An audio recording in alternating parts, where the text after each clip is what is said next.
은혜로운 찬양 감사합니다. 새해 새 아침 첫 주일입니다. 옆 사람과 더불어 인사 나누겠습니다. 주의 이름으로 사랑하고 축복합니다. 사랑하고 축복합니다. 감사합니다.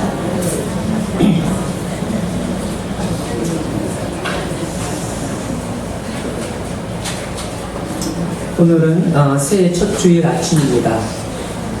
날씨는 비록 춥지만 참 좋은 아침입니다. 겨울은 추워야 됩니다.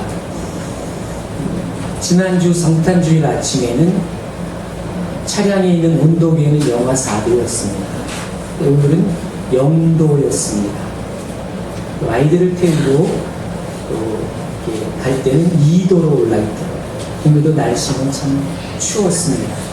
그러나 추운 날씨에도 불구하고 기분이 좋았습니다. 하나님께서 올해도 새날을 주셨고 새해를 주셨고 많은 성도들과 더불어 이렇게 새로운 또 역사 가운데에 함께 더불어 이렇게 하나님의 약속을 가지고 출발할 수 있게 되었기 때문입니다. 싸늘한 대지였지만 이런 싸늘한 대지 위에 밝은 태양이 떠올라서 따뜻하게 하나님께서 데워가심을 느낄 수가 있었습니다. 그렇듯이 여러분의 마음과 가정 위에도 하나님의 따뜻한 은총이 함께 하시기를 간절히 축원합니다. 밥 버포드라는 사람이 쓴 여러 책 가운데 하프타임이라는 책이 있습니다. 물론 하프타임의 고수들, 하프타임의 쇼크 이런 책들로 참 유명하신 분인데 이 하프타임 그러면 여러분은 무엇이 떠오릅니까? 축구 경기가 떠오를 거라고 생각이 됩니다. 축구 경기에서 전반전이 끝나고 후반전이 시작되기 전에 휴식 시간을 하프타임이라고 합니다. 그는 말하기를 우리 인생에는 전반전과 후반전이 있다 이렇게 말하였습니다. 전반전은 성공을 추구해왔던 인생이라면 후반전은 의미를 추구하며 살아가는 인생이라 이렇게 그는 나름대로 규정을 했습니다. 사람은 누구든지 인생의 전반전에는 성공하려고 성공을 향하여 나아갑니다. 그러나 인생 후반전에 접어들면 성공보다는 의미를 추구하며 살려고 합니다. 이 추구하는 것이 달라지는 인생의 전환점이 바로 이분은 하프타임이다 이렇게 표현하고 있습니다. 인생의 전환점 하프타임. 어떤 사람은 이 하프타임이 40대에 오기도 하고 어떤 분은 50대에 오기도 하며 어떤 사람은 60대에 오기도 합니다. 근데 이 사람은 자신의 좌우명을 곱하기 100이라고 했습니다. 자신이 죽으면 요비명에 곱하기 100이라 써달라고 그렇게 말했습니다. 그 이유는 성경 마태복음 13장에 나오는 씨 뿌리는 비유의 근거에서 말하고 있습니다. 씨 뿌리는 자가 씨를 뿌리는데 어떤 씨는 길가에, 어떤 씨는 돌밭에, 어떤 씨는 가시떨기밭에 떨어졌습니다. 그런 곳에 떨어진 씨는 잘 자라지 못했습니다. 그러나 좋은 땅에 떨어진 씨는 30배, 60배, 100배의 결실을 하였다고 했습니다. 이 버포드는 우리 인생들은 하나님의 위에 이 땅에 뿌려진 씨앗이라고 했습니다. 씨앗. 여러분들은 아마 씨를 한 번쯤 뿌려보셨을 것입니다. 꽃씨, 봉숭아씨, 채송아씨, 코스모스씨, 배추씨, 무씨, 이런 것들도 심어보셨을 것인데, 한 움큼 쫙 가지고서 밭에다 쫙 뿌리는 거죠. 자, 씨와 같다. 높은 산꼭대기나 건물에 올라가면 우리 사람은 마치 자그마한 씨처럼 보이기도 합니다. 성경 말씀에서는 예수님이 우리를 씨로 비유하여 말씀해 주셨어요. 작은 씨라 할지라도 작은 씨가 땅에 떨어져서 싹이 나고 자라서 꽃이 피고 비바람을 이겨내면 많은 열매를 맺죠. 그래서 그런 곳에 떨어진 좋은 땅에 떨어진 씨는 30배, 60배, 100배의 결실을 하였다고 했습니다. 그래서 버포드는 우리 인생들은 하나님에 의해 이 땅에 뿌려진 씨앗이라 그랬습니다. 하나님이 우리 땅에 뿌릴 때는 100배의 결실을 거두기를 원하셨다는 것입니다. 그래서 자신의 인생 좌우명이 곱하기 100이다 이렇게 말하고 있습니다. 여러분 어떻습니까? 오늘 우리는 새해 첫 주일을 맞이하여 이 버포드와 같이 우리의 앞으로의 인생의 의미를 추구하는 인생으로 또 100배의 결실을 맺는 인생이 되게 하도록 새로운 각오와 다짐을 해야 할 것입니다. 오늘 새벽에는, 오늘 정오에는 우리가 11시 40분부터 시작해서 0시 50분까지 우리가 함께 송구영신 예배를 드렸습니다. 그 가운데 성만찬식도 행하였고 또 말씀을 함께 수여받는 시간을 했는데 성만찬식은 참 엄숙하였습니다. 내 죄를 사하신 예수님의 피 흘리심과 구속의 은혜를 생각하면서 지난 1년을 회개하고 또 돌아보면서 그러나 하나님의 은혜를 사모하고 감사하면서 성찬식에 참여하였기 때문입니다. 또 그 뒤에 있었던 말씀 수요 시간은 참 모든 사람들의 얼굴이 밝아지고 기쁨이 충만하고 소망이 넘치는 것을 느낄 수가 있었습니다. 거기엔 하나님께서 우리에게 수많은 약속을 선포해 주셨기 때문입니다. 그래서 100배의 결실이 맺는 인생이 되게 하도록 새로운 각오와 다짐을 하기도 했습니다.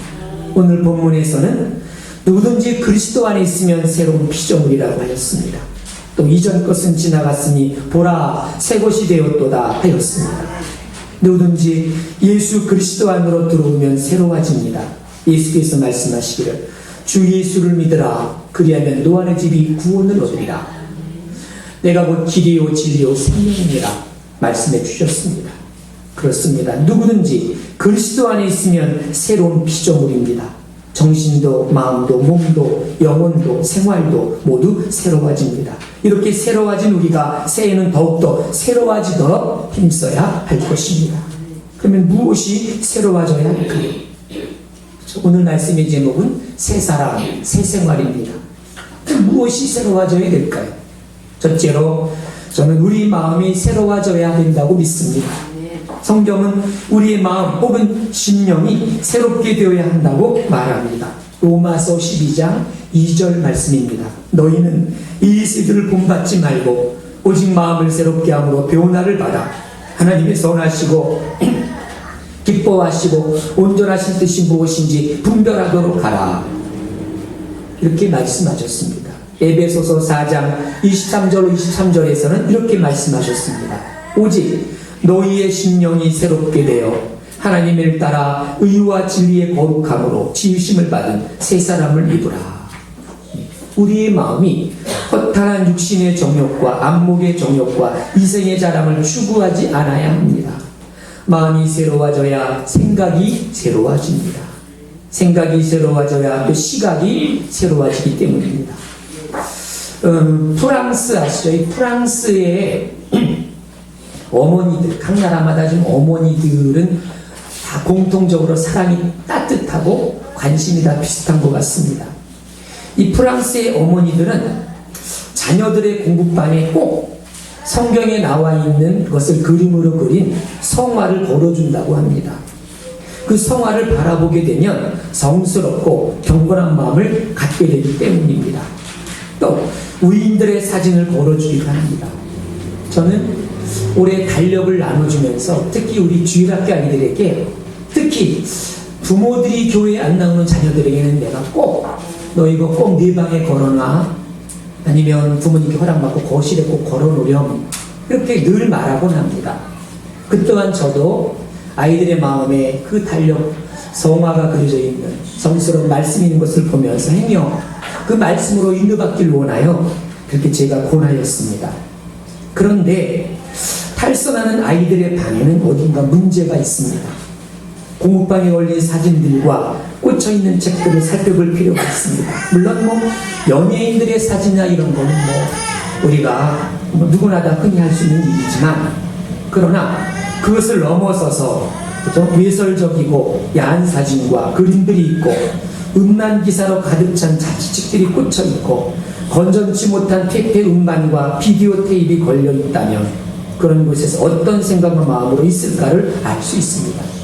올해도 인터넷에서 교육과 관련된 그러한 여러 칼럼 가운데에 나온 이야기들의 많은 부분들은 아이들이 컴퓨터나 게임이나 이런 컴퓨터를 통한 것을 통해서 하다 보면 아이들의 마음이 과격해지는 것을 임상실험을 통해서 증명되었다 이렇게 말하고 있습니다. 아무리 요즘 편리한 시대가 되어서 앞으로 2014년 15년 되면 학생들은 책이 없는 그런 시대가 되거든요. 노트북이나 이런 것 하나면 학교에서 수업이 다 이루어지는 시대가 이제 2, 3년, 3년만 되면 다 이루어질 것인데 그러면 염려스러운 것은 그런 디지털 문화가 아이들의 성격을 과격하게 하고 삐뚤어지게 하는 성향이 크다는 거죠.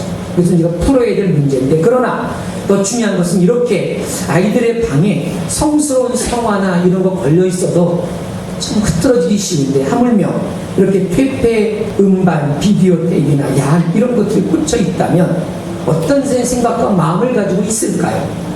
예. 오늘 말씀에서 보라 너희는 새 것이 되었도다. 예. 새로운 피조물의 삶은 먼저 마음을 새롭게 함으로 이루어지는 것입니다. 올해는 무엇보다도 여러분 마음이 새로워지고 새로운 마음으로 다짐하는 정말로 신실한 주의 자녀들이 될 수 있기를 주의 이름으로 간절히 바랍니다. 둘째로 우리 말이 새로워져야 된다고 생각합니다. 말이란 마음 또는 생각의 가장 직접적인 표현이기 때문에 성경은 말에 대해서 많은 교훈을 하고 있습니다. 야고보서 3장 2절 말씀입니다. 우리가 다 실수가 많으니 만일 말에 실수가 없는 자라면 곧 온전한 사람이라 능히 온몸도 불내시우리라. 에베소서 4장 25절 말씀입니다. 그런즉 거짓을 버리고 각각 그 이웃과 더불어 참된 것을 말하라. 이는 우리가 서로 지체가 되리라. 29절입니다. 무릇 더러운 말은 너 입 밖에도 내지 말고 오직 덕을 세우는 데 소용되는 대로 선한 말을 하여 듣는 자들에게 은혜를 끼치게 하라. 오늘날은 여러 공해가 심하지만 공해 중에도 가장 심각한 공해는 저는 말이라고 생각합니다. 말의 공해, 말이 너무 많습니다. TV를 켜놓아도 라디오를 틀어놓아도 언제나 우리는 쏟아져 나오는 언어를 접할 수가 있습니다. 그러나 말이라고 해서 다 말은 아닙니다. 요즘 대구에서 또 광주에서 학생들이 왕따를 시키고 그래서 때려주고 학대하고 이래서 자살하고 슬픈 소식들이 참 어둡게 하는 이러한 상황이 요즘 많이 접하고 있는데 이 말이 얼마나 한 인격을 파괴하고 죽음으로 몰아가는지 참 말이 참 무서운 거죠. 그래서 우리는 말을 통해서 우리는 이렇게 세 사람을 통해서 주님이 주신 말이 얼마나 복된 것인지 그래서 제가 예배의 부름 가운데 여러분들에게 봉독한 말씀도 그거죠. 복 있는 사람은 악인의 꾀를 쫓지 아니하며 오만한 자의 자리에 앉지 아니하며 죄인의 자리에 서지 아니하고 오직 그 말씀을 주야로 묵상하는 자로다. 그 말씀을 쫓아 살아가는 사람은 마치 시냇가에 심은 나무와 같다라고 말씀해 주셨습니다. 너무나 많은 쏟아져 나오는 언어를 접할 수가 있는데 그러나 말이라고 해서 다 말은 아니죠. 이제는 우리의 말이 새로워져야 합니다. 서양 사람들은 아침 일어나면 굿모닝, 좋은 아침입니다 이렇게 인사하죠. 그런데 우리나라 사람들은 요즘 들어와서는 참 그죠? 우리의 인생의 문제를 다 그죠? 타인에게 디디고 씌고자 하는 그런 생각들이 참 커요. 이 정부가 왜 이따위야? 이 나라 대통령이 왜 이 모양이야? 이렇게 말하는데 자기는 거기서 배제해서 은연중에 그죠? 자기의 그런 성공적이지 못한 삶을 다른 사람에 전가하면서 위로 삼을 때가 있어요. 저 자신도 그럴 때가 있거든요. 우리 사람에게 자신에게 섞고 있는 성향이기도 한데 그러면서 아이고 죽겠다, 힘들어 죽겠네, 더 이상 못 살겠다, 갈라서자, 헤어지자 뭐 이런 말들을 많이 하죠. 이 말은 은연중에 자신에게 암시를 주는 힘이 있어요. 저도 말의 힘이라는 책이 있죠. 우리 청년들이 우리 제 서재에 있는 책을 읽어보기도 하고 장로님 읽어보시고 하고 그랬는데 암시를 주는 힘이 있습니다. 암시. 자살하는 사람들 특히 무슨 암시가 있어? 이렇게 막 살펴보잖아요. 무슨 암시가 있었을까? 나중에는 그 암시가 무서운 결과를 가져옵니다. 그래서 우리는 먼저 말을 하는데 진지해야 되고 새로워져야 합니다. 최면하죠. 최면을 버려. 최면하기라는 그런 학문 속에서 잠이 오지 않는 사람에게 잠이 온다, 잠이 온다, 잠이 온다. 암시를 주면 곧 잠이 오게 된다고 합니다. 이 같은 암시를 최면하기 위해서는 힌트라는 말로서 사용하고 있습니다. 힌트. 우리나라에도 자장가가 있죠. 자장가. 그죠? 그리고 또 브람스나 이런 사람들은 자장가 빼놓고 있습니다. 잘 자라, 잘 자라. 우리 아가. 자장, 자장, 자장 하죠. 어머니들이 불러주는 제음입니다. 자장가가 왜 나왔을까요? 잘 자라, 잘 자라면 아이가 금방 잠이 듭니다. 그러니까 어린아이에게 너는 바보야, 너는 왜 그 모양이야 하고 자꾸 그런 힌트를 주면 그 아이의 뇌나 마음속에 형성하는 진짜 자신을 바보로 믿어버린다는 거고, 자기도 모르게 은연중에 암시 안에서 그렇게 자꾸 나약해져 가고 침체되어 가고 소극적이 돼버리고 작아진다는 거죠. 그래서 부모님들의 말이 참 중요합니다. 우리는 긍정적인 말을 하면서 소망을 가져야 할 것입니다. 그래서 믿음은 바라는 것들의 실상이라고 했습니다. 바라보는 꿈과 영롱한 환상이 없는 사람에게는 가나안이 보일 리가 없습니다. 그 눈에 보이는 것은 모두 삭막한 곳과 그 메마른 밖에 없다는 것입니다. 그래서 나온 말이 불가능이라는 말입니다. 그들은 끝내 가나안에 들어가지 못했습니다. 우리는 올바른 말을 사용해야 될 것입니다. 신앙인들은 무엇보다도 언어에 새로워져야 될 것입니다. 매사에 불평이나 하고 불만을 토로하고 핑계하고 탓을 하다 보면 그의 생활에서 밝음과 소망이 사라지고 맙니다. 여우가 길을 가다가 포도를 발견했어요. 포도가 너무나 탐스러웠어요. 그래서 따먹으려고 했는데 너무 높은 거예요. 깡충 뛰어올라도 안 먹고 깡충 뛰어올라도 포도를 따먹을 수가 없는 것입니다. 뭐 여러 방법이 있었을 것인데 이 여우는 그런 생각을 했어. 저 포도는 분명히 실 거야. 맛없을 거야. 그래서 이제 그것을 지나쳤다는 거죠. 생각이 얼마나 많은 차이를 가져오는지 몰라요. 그렇죠? 예. 불가능, 믿음 안에서 불가능은 없습니다. 능력 주신 자 안에서 능치 못함이 없다고 말씀해 주셨습니다. 너희는 기도하라. 환난 날에 나를 부르라. 내가 너를 도와주리라. 내가 너를 붙들어 주리라. 우리는 올바른 말을 사용해야 될 줄로 믿습니다. 셋째로 우리의 행위가 삶이 새로워져야 합니다. 골로새서 3장 9절로 10절입니다. 옛사람과 그 행위를 벗어버리고 새 사람을 입으라. 우리들의 마음과 생각과 말까지 달라졌다면 우리의 행위와 생활도 당연히 달라져야 할 것입니다. 요즘은 첨단의 시대죠. 우리나라는 세계적으로 참 뛰어난 기술 가운데 한 가지는 배를 만드는 기술이죠. 중국이 한동안은 배를 수주하는 일들을 우리나라를 추월해서 우리나라가 2위로 내려앉은 적이 있었는데 다시금 이제 우리나라가 앞질러서 따라올 수 없는 상황이 되었다. 이런 기사를 제가 한 달 전쯤에 읽은 적이 있어요. 그것은 뭐냐면 고도의 기술을 요하는 그러한 배들은 만들 수 없다는 거죠. 우리나라가 뛰어나서 이제는 잠수함도 만들어서 인도네시아나 이런 데 수출하기 위해서 지금 깜짝 놀라고 있는데요. 뿐만 아니죠.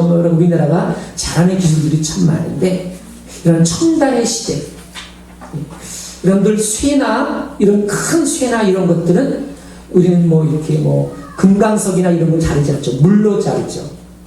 가장 약한 물로서 고압을 통해서 쫙 자르잖아요. 이런 첨단의 시대에 우리가 살고 있는데 이 시대에 아직도 옛사람의 행위에 사로잡혀 살게 되면 자유한 신앙을 가질 수가 없습니다. 신앙인들 가운데서도 옛사람의 구습과 행위에서 벗어나지 못하고 있는 분들이 많이 있음을 보게 됩니다. 쓸데없는 미신에 사로잡혀 있는 사람, 크리스찬에도 불구하고 그죠? 정동진에 가서 해맞이를 하려는 그런 생각을 가지고 가는 사람도 보았습니다. 그것은 조로아스터교에서 발생된 태양을 섬기는 그러한 우상이죠. 아이들의 이름을 듣기 위해서 장명소를 기웃기웃거리는 사람, 물론 뭐 아이들 이름을 잘 지어야 되죠. 정초만 되면 점치는 골목을 배회하는 사람들, 자녀들의 결혼을 앞두고 사주와 팔자와 태길과 궁합을 놓고 고심하는 사람들도 있어요. 아직도 남존여비 사상이 있어서 부인을 천시하는 그런 사람들도 많습니다. 그리고 죽어서 묘자리에 연연하는 사람들도 있습니다. 이제는 다 화장해서 그저 다 이렇게 낙고람에다 놓고서 이렇게 우리가 가서 바라보니 이러잖아요. 이 같은 모습들은 또 우리가 삶 속에서 에베소서 6장에서 말씀해 옛날의 구습, 풍속, 그런 가운데 하나로서 새로워져야 될, 고쳐야 될, 그죠? 근데 이런 것들은 실은 어려운 것은 아니에요. 가장 진짜 어려운 것은 우리 속사람이죠. 우리의 습관, 이런 것들이, 우리의 인식, 사고방, 이런 것들이 참 바뀌어야 되죠. 그러니까 이런 것들은 고쳐야 될 옛사람의 행위이기도 합니다. 우리가 새로운 피조물의 삶을 살려면 무엇이 새로워져야 할까요? 첫째로 마음이 새로워져야 합니다. 둘째로 말이 새로워져야 합니다. 셋째로 행위가, 삶이 새로워져야 합니다. 그렇다면 어떻게 새로워질 수 있습니까? 그런즉 누구든지 예수 그리스도 안에 있으면, 그렇습니다. 그리스도 안에 있어야 새로워질 수 있습니다. 그런즉 누구든지 그리스도 안에 있으면 새로운 피조물이라. 이전 것은 지나갔으니 보라 새 것이 되었도다. 이 말씀은 사도 바울의 고백이었습니다.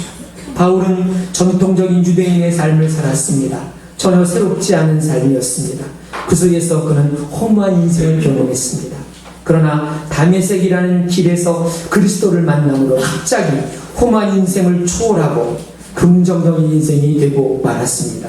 혼자서 아무리 고민하고 애써도 자신이 원하는 바를 이룰 수 없었던 바울, 그가 예수 그리스도를 만나고 모든 것을 새로운 마음으로 느꼈고 새로운 눈으로 보았고 새로운 사명을 갖고 열심히 감당하였습니다.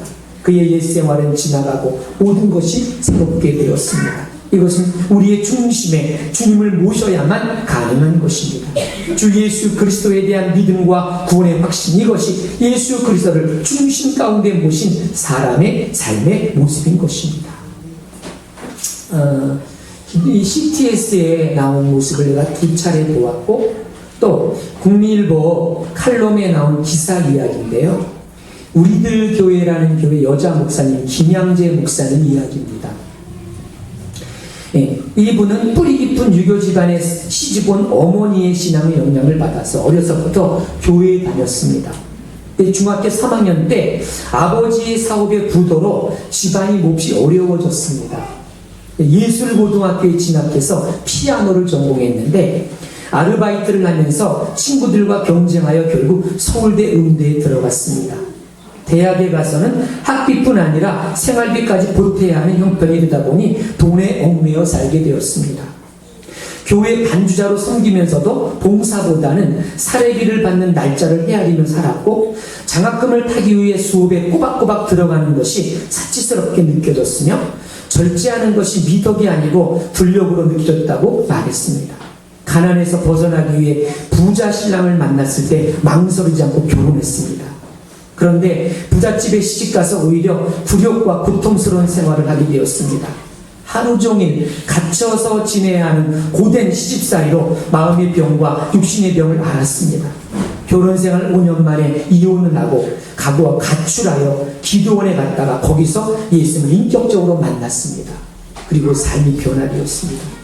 중학교 때까지의 대학교 들어갈 때까지 어머니 신앙 영향을 받아서 신앙생활을 했던 자기 신앙이 얼마나 형식적이었는가를 알게 되었습니다. 이 목사님은 고백하기를 하나님께서는 인생의 시기마다 겪은 굴욕과 고통으로 자신을 훈련시키셨고 돈에 대한 열등감으로 가득했던 자신을 말씀으로 채워주시고 변화시켜 주셨다는 것입니다. 그래서 국민일보 로뎀나무라는 칼럼란에 새해를 맞으면서라는 글을 통해서 그러한 자신의 모습을 솔직하게 간증하듯이 이렇게 표현해 놓은 것을 제가 여러분께 소개하는 것입니다.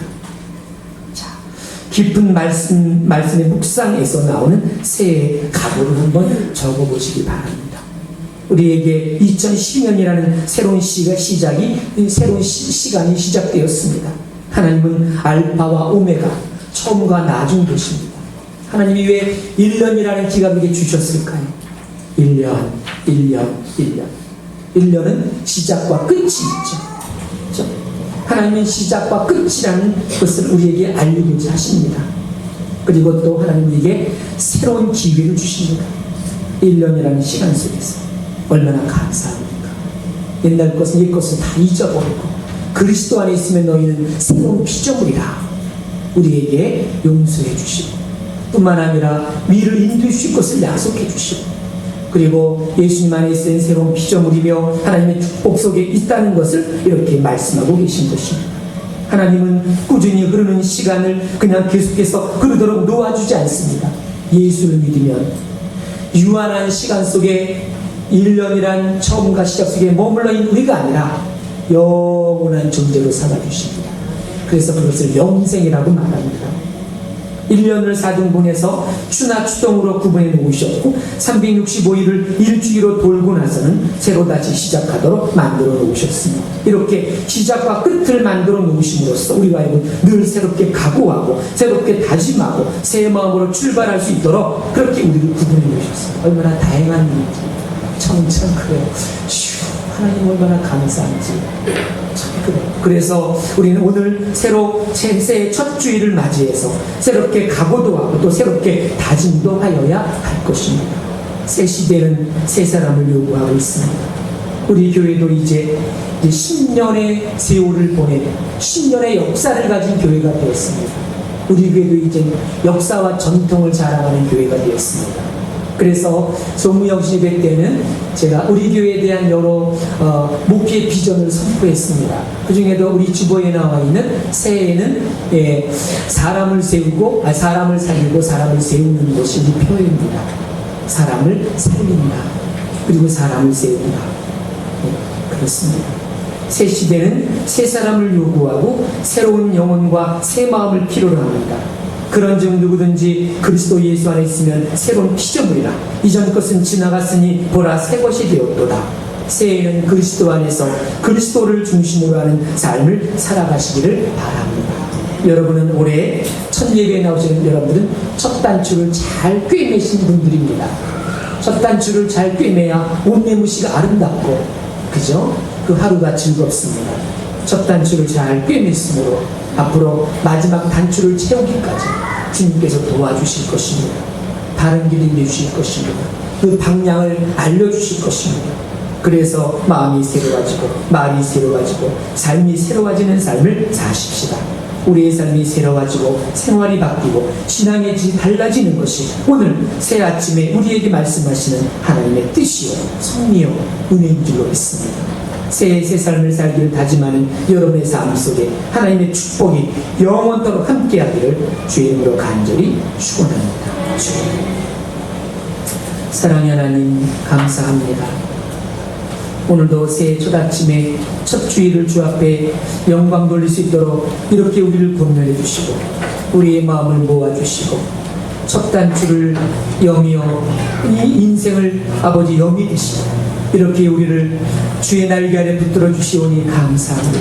비록 날씨는 춥지만 얼마나 소망이 넘치는지요. 우리의 옛 모습을 기억지 아니하시고 그리스도 안에서 깨끗하게 하시고 정결하게 하시며 새 사람 되게 하시고 또 새로운 삶을 살아가도록 용기와 소망과 믿음과 비전을 주시오니 감사합니다. 우리 또한 새해에는 100배의 인생을 살아가도록 축복하여 주옵소서. 예수 그리스도의 이름으로 간절히 기도하옵나이다. 아멘.